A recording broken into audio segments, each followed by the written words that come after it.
ఒకప్పుడు తన సినిమాలతో ప్రేక్షకులను ఎంతగానో ఆకట్టుకున్న హీరో సుమన్ ప్రస్తుతం సినిమాలకు దూరంగా ఉంటున్నారు. అయితే అడపాదడపా రాజకీయాలపై మాట్లాడుతూ వార్తల్లో నిలుస్తున్నారు. తాను సమాజ సేవలో ఉన్నానని చెప్పే సుమన్ సమకాలీన రాజకీయ అంశాలపై మాత్రం అప్పుడప్పుడు స్పందిస్తున్నారు. ఈ క్రమంలోనే తాజాగా ఆయన ఏపీ మాజీ ముఖ్యమంత్రి వైఎస్ జగన్ గురించి చేసిన కొన్ని వ్యాఖ్యలు ప్రస్తుతం నెట్టింట వైరల్ అవుతున్నాయి. 2019 సార్వత్రిక ఎన్నికల్లో వైసీపీ ఎలాంటి విజయాన్ని అందుకుందో ప్రత్యేకంగా చెప్పాల్సిన పనిలేదు.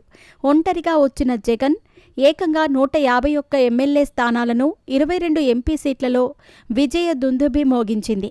అయితే 5 ఏళ్లు గడవగానే పరిస్థితి పూర్తిగా తలకిందులైంది. భారీ విజయాన్ని చూసిన జగన్మోహన్ రెడ్డి అంతే పతనాన్ని కూడా చూశారు. 2024లో జరిగిన ఎన్నికల్లో వైసీపీ ఘోర ఓటమిని చవిచూడాల్సి వచ్చింది. ఎంతలా అంటే కేవలం 11 ఎమ్మెల్యే స్థానాలు 4 ఎంపీ సీట్లతో సరిపెట్టుకోవాల్సి వచ్చింది.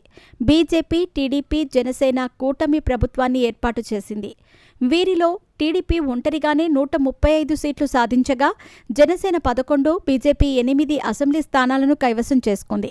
ఇదిలా ఉంటే ఎన్నికల ఫలితాల తర్వాత వైసీపీ ఓటమిపై రాజకీయ విశ్లేషకులు పలు రకాలుగా విశ్లేషించారు. సంక్షేమానికి ఎక్కువ ప్రాధాన్యతనిస్తూ అభివృద్ధికి గాలికి వదిలేయటం వల్లే జగన్ ఓటమి చవిచూశారంటూ పలువురు అభిప్రాయపడ్డారు. ఇక వైసీపీ ఎమ్మెల్యేల వ్యవహార తీరు కూడా ప్రజల్లో అసహనం కలిగించిందంటూ మరికొందరు విశ్లేషించారు. కర్ణుడి చావుకు 100 కారణాలన్నట్టు వైసీపీ ఓటమికి ఇలాంటి ఎన్నో కారణాలు చెప్పొచ్చు. ఇదంతా పక్కన పెడితే జగన్ హయాంలో అమలు చేసిన కొన్ని సంక్షేమ పథకాలను, తీసుకున్న నిర్ణయాలను పొగిడిన వారు కూడా ఉన్నారని చెప్పటంలో సందేహం లేదు. ఈ క్రమంలోనే తాజాగా నటుడు సుమన్ కూడా జగన్పై ప్రశంసలు కురిపించారు. ఓ ఇంటర్వ్యూలో మాట్లాడుతూ వైసీపీ పాలనపై ప్రశంసలు కురిపించారు. ఈ సందర్భంగా ఆయన మాట్లాడుతూ గ్రామీణ ప్రాంతాల్లో చెత్తగా ఉన్న ప్రభుత్వ పాఠశాలలను వైసీపీ హయాంలో ప్రైవేట్ పాఠశాలలను అద్భుతంగా చేశారన్నారు. డిజిటల్ బోర్డులు, టాయిలెట్స్ మెరుగుపరిచారన్నారు.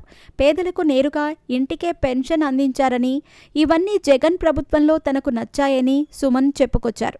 అయితే కొన్ని ప్లస్లు, కొన్ని మైనస్ పాయింట్స్ ఉన్నాయన్న సుమన్ తన దృష్టిలో జగన్ ఓడిపోలేదని చెప్పుకొచ్చారు. ఓవైపు మోదీ, పవన్, చంద్రబాబును ఎదుర్కొన్న జగన్ చాలా టఫ్ ఫైట్ ఇచ్చారని, తక్కువ మార్జిన్తో ఓడిపోయారని అన్నారు. మొత్తం మీద జగన్ హయాంలో విద్య, వైద్యం, పెన్షన్ స్కీమ్ బాగా అమలు చేశారని, కరోనా సమయంలో జగన్ చాలా బాగా హ్యాండిల్ చేశారని సుమన్ ప్రశంసలు కురిపించారు. దీంతో వైసీపీ అభిమానులు సుమన్ వీడియోను తెగ వైరల్ చేస్తున్నారు.